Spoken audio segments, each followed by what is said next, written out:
Donc, bonsoir à tous, merci d'être tous venus pour cette réunion. Je crois que, et c'est la première partie de mon intervention, je crois que la mobilisation et surtout j'insiste quand même sur un point ce soir, c'est quand même cette notion d'une forme de consensus. Alors il y a un consensus dans la ville sur ce sujet, je tiens à le souligner, je tiens à remercier le collectif de s'être engagé et pleinement au quotidien de montrer que les Florangeois sont vigilants et engagés contre ce tracé initial, le tracé F4 que vous avez bien détaillé, et surtout également je tiens à vous remercier d'être présent au quotidien, si j'ose dire, dans le processus actuel de concertation, puisque comme vous l'avez dit Madame B, la voix de Florange n'est aujourd'hui pas représentée, et c'est bon, il y a également consensus sur le fait que c'est un véritable scandale que nous ne puissions pas faire partie de ni du comité de suivi ni du comité de pilotage. Alors pour être totalement honnête intellectuellement parlant, je dois vous dire que le sous-préfet nous a quand même d'une certaine manière concerté en nous mettant avec l'Adréal à une reprise seulement pour nous entendre sur ce sujet, mais nous ne sommes pas présents à notre juste titre à mon avis dans ce dossier. Donc merci à vous d'être présents et de faire porter la voix de Florange, à la fois, si je veux dire, par vos actions auprès des citoyens, dans les médias, mais surtout dans ces comités et ces instances. La deuxième chose, je tiens quand même à le dire ce soir, je pense que c'est aussi important, quand je t'en parle de consensus, je tiens à profiter de ce moment pour remercier tous les élus locaux, tous les élus locaux qui s'engagent quand même, qui soutiennent Florange, qu'on le veuille ou non.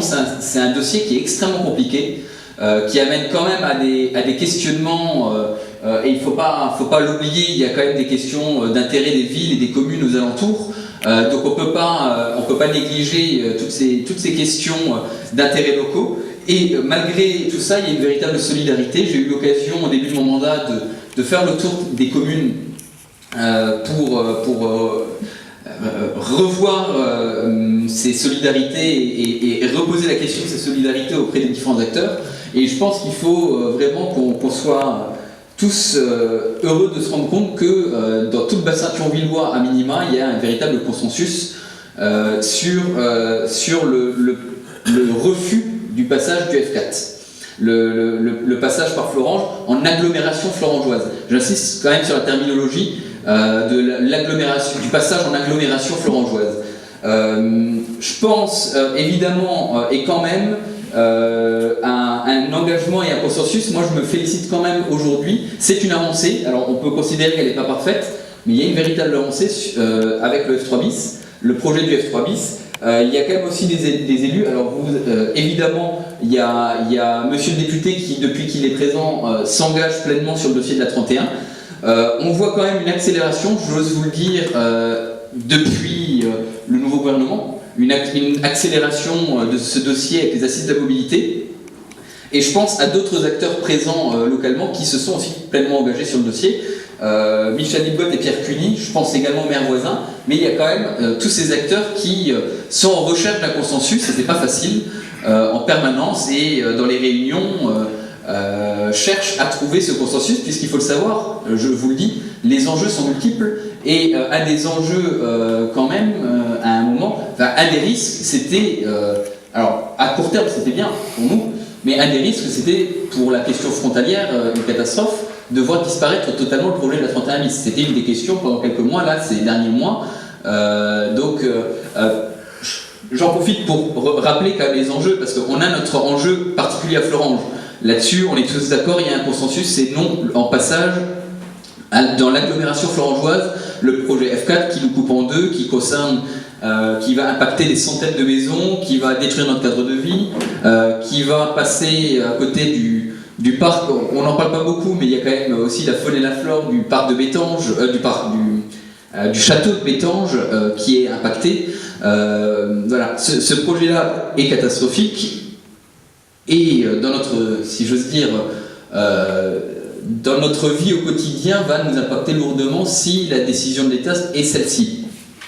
Mais il y a aussi d'autres enjeux. Il y a l'enjeu, ça reste, il y a la question frontalière auquel il faut répondre. Monsieur Tarillon pourrait le dire, vu qu'il part au Luxembourg tous les jours. il y a un véritable problème et je crois qu'il ne faut pas oublier qu'il y a ce souci et qu'il faut trouver une solution.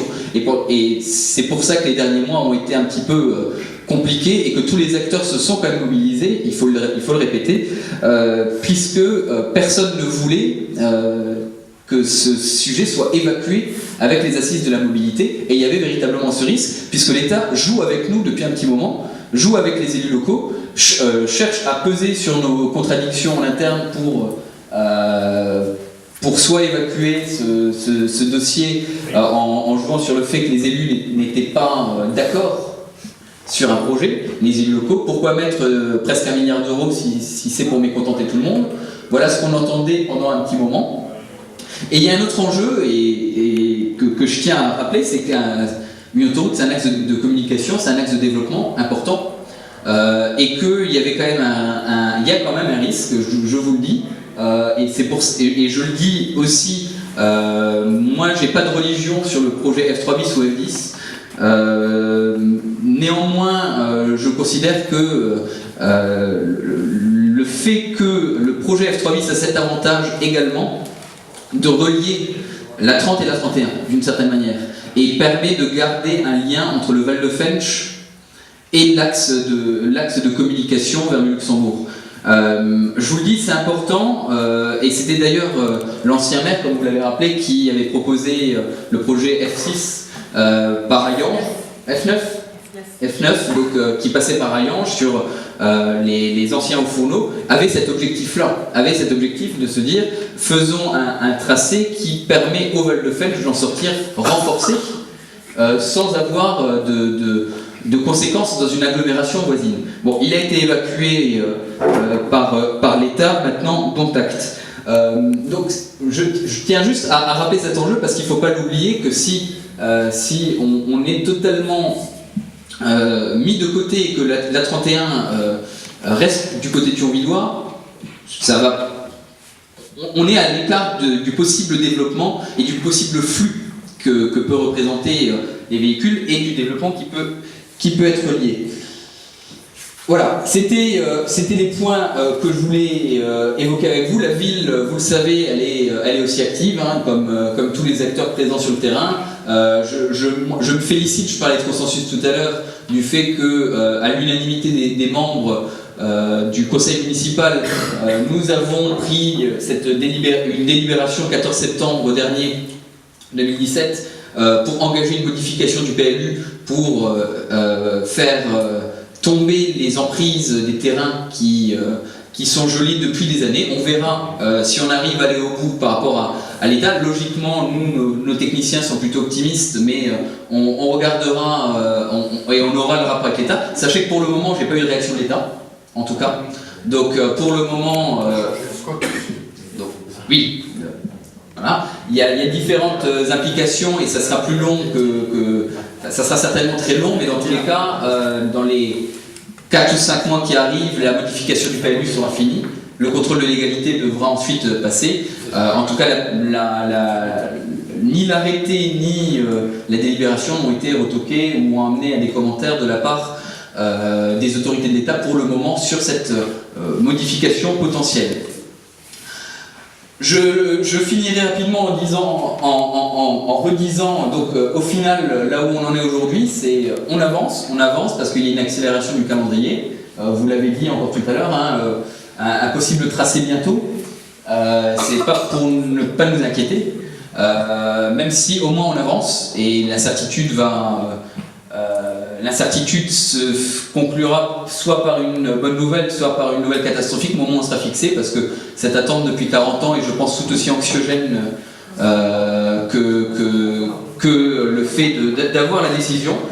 On avance, moi je le répète, on avance avec le soutien du collectif, avec le soutien des élus, c'est positif, et en même temps il ne faut pas être naïf, comme vous l'avez dit, Florange est toujours menacée, et il y a la question du péage. Alors la question du péage, ma position elle est comme la position à l'unanimité de tous les élus, c'est qu'on ne peut pas accepter